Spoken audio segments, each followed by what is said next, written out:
I'd like to spend a little bit of time talking about tension and sort of different states of mind and how tension that we create in the mind oftentimes fuels anxiety. So let's start out by sort of thinking about a couple of different states of mind we can be in. The first is a tranquil mind. So in a tranquil mind, our thoughts tend to be pretty slow. They tend to sit in one area for a longer period of time. They're not really jumping around a whole lot. And there doesn't seem to be a whole lot of emotion along with our thinking. As we move into a more active mind, the mind kind of speeds up. It starts to move around a little bit more. It may hop from one topic to the next more easily. The thoughts seem to be happening a little bit faster, and we can start to kind of get some emotion sprinkled in there. And if we keep adding energy to the mind, then we wind up in the anxious mind. So in the anxious mind, the thoughts are moving quite rapidly. They really jump from one place to another. And even if our anxiety is focused around one thing, the direction of thoughts can really move all around that central nexus. And once we get into the anxious mind, we also have a lot of emotion in the mind. We can start to feel a lot of different things. The consequences of our thoughts feel more real. And then we're kind of in this dangerous place that's really not fun to be. So if we think about, how can we become less anxious? We can see that there's the tranquil mind, and then there's the anxious mind, and then there's sort of like normal thinking in the middle.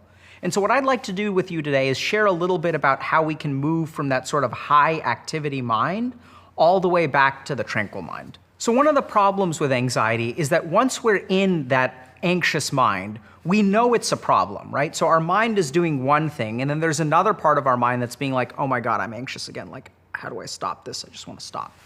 You can even tell yourself logically that, I shouldn't be worried about this. This actually isn't a problem. So the logical part of your mind is trying to tell the anxious part of your mind to calm down. But what we find is that oftentimes when we're kind of conflicted in our mind, that actually makes the anxiety worse. Because I want you all to imagine that, when you have anxiety in your mind, it's almost like a program that your mind is running. And the more energy that you dump into your mind, the stronger the anxiety is going to become. And this is oftentimes the experience of people who try to fight against their anxiety.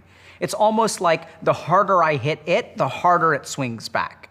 So I sometimes think about fighting your anxiety like hitting a punching bag, where the more I hit the punching bag, the more force the punching bag is going to swing back at me with. And anxiety is sort of the same way. And so what we can see is that when people fight against their anxiety, sometimes they'll win. Sometimes you can actually conquer your anxiety. Sometimes you can overcome it and kind of squash it down. But oftentimes, even if you do win that one battle, it'll be back the next day, and it'll be back the day after that. And so we've got to figure out a different way, a way that isn't quite as adversarial, because the more we fight against the mind, the more energy we dump into it, right? And you can kind of feel that as you sort of argue with yourself. You can kind of feel that tension in the mind increasing. And the more energy there is in the mind, the further we move away from the tranquil mind. So this example is sort of the best example I can think of this situation. Actually has to do with what I call insomnia anxiety or sleep anxiety. So this is the situation that many of y'all may have felt where you have to wake up the next day. So you get into bed, and then your mind is like, okay, well, I have to wake up tomorrow, and then you can't fall asleep. And then you start looping, right? You're like, oh my God, I really need to go to sleep. I really need to go to sleep. I really need to be rested tomorrow. Tomorrow's a big day. If I don't go to sleep now, I'm going to have all these problems. I won't do well. And then the more that you think that, the harder it becomes to sleep. So as the anxiety picks up, we move away from the tranquil mind, and sleep moves further and further away. And the more you move away from that tranquil mind and the more you move towards the anxious mind, the worse it gets. And then you start beating yourself up and you're saying, why can't I calm down? Why can't I calm down? I just need to calm down. I just need to go to sleep. This anxiety needs to stop. And you try to squash it. You're like, okay, no more anxiety. Stop the anxious thinking. We're done. Finished. Go to sleep. Go to sleep, damn you. Go to sleep. Calm down and go to sleep. And the more that you think like that, the more the tension increases. So we can see in sleep anxiety that the harder you try to control it, the more you try to fight it, the worse it gets and the harder it becomes to sleep.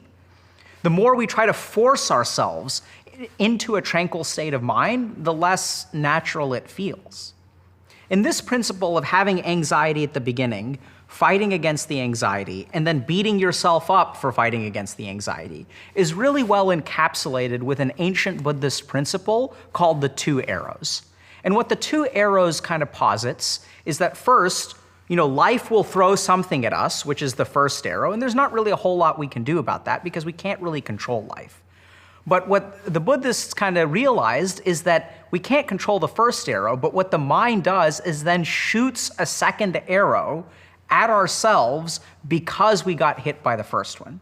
And what that kind of means is that there are some things about our mind that we can't control, but then the way that we respond to the original thing actually makes things worse, right? So if I'm trying to go to sleep and then I can't go to sleep, that I can't control. I can't necessarily force myself to sleep.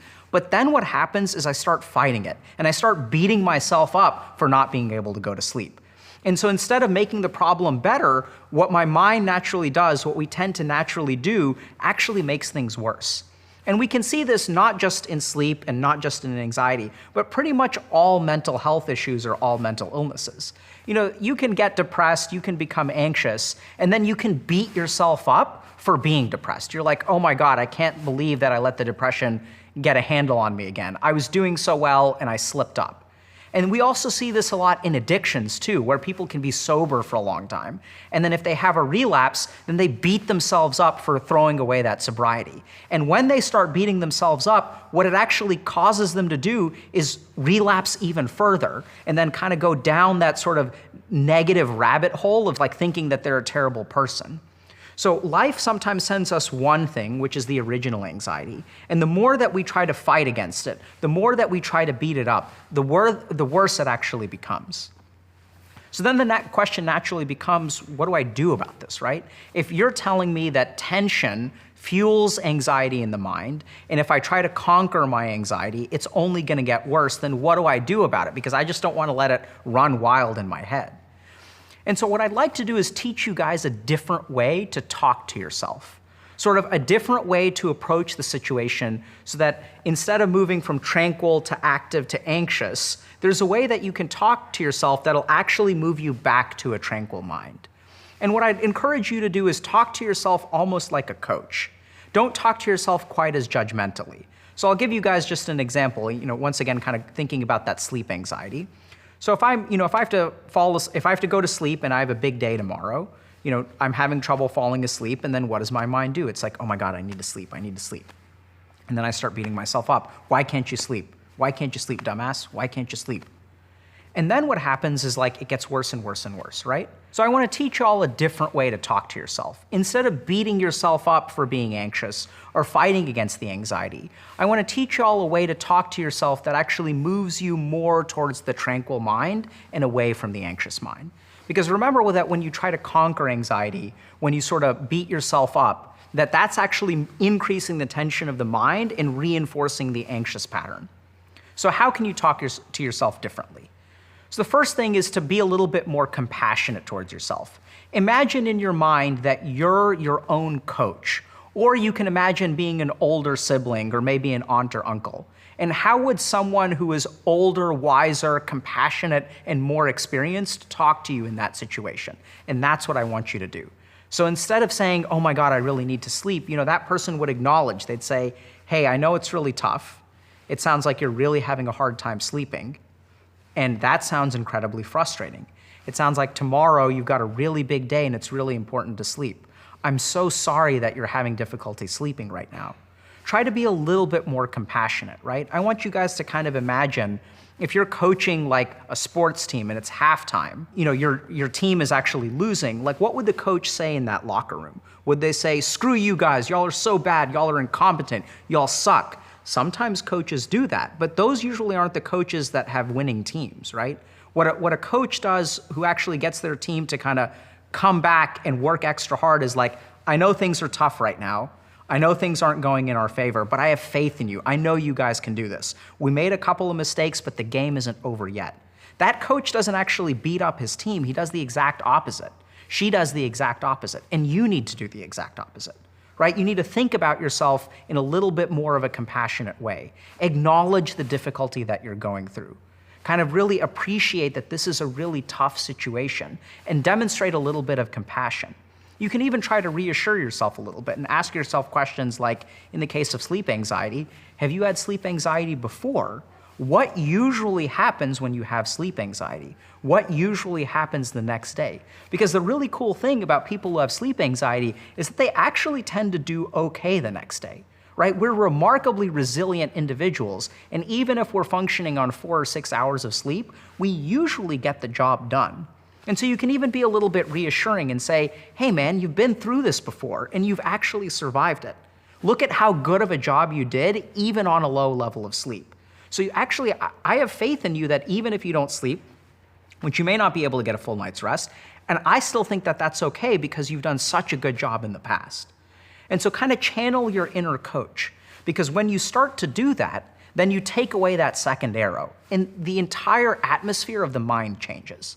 Instead of beating yourself up, instead of being tense, instead of wiring yourself up more and like going to town on yourself, you're kind of calming things down a little bit. You're moving towards that tranquil mind.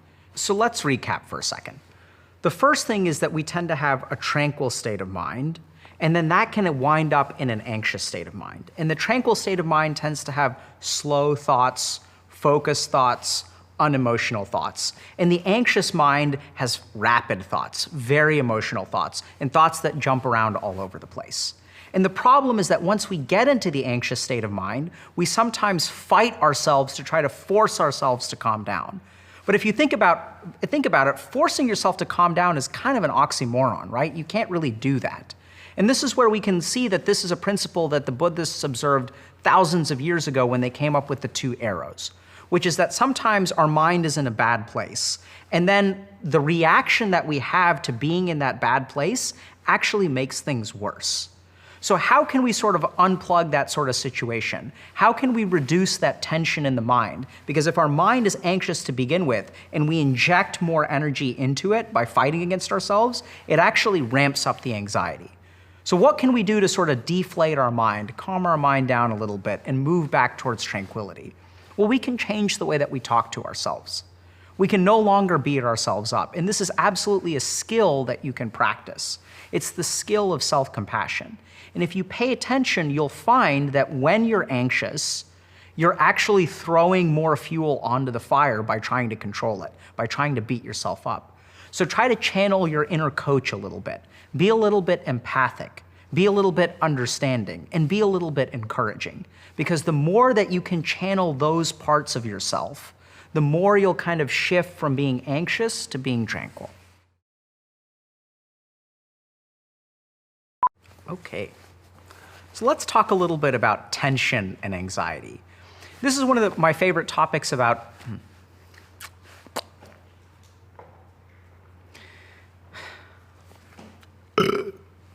there. Okay. At least it's only coming out one end today.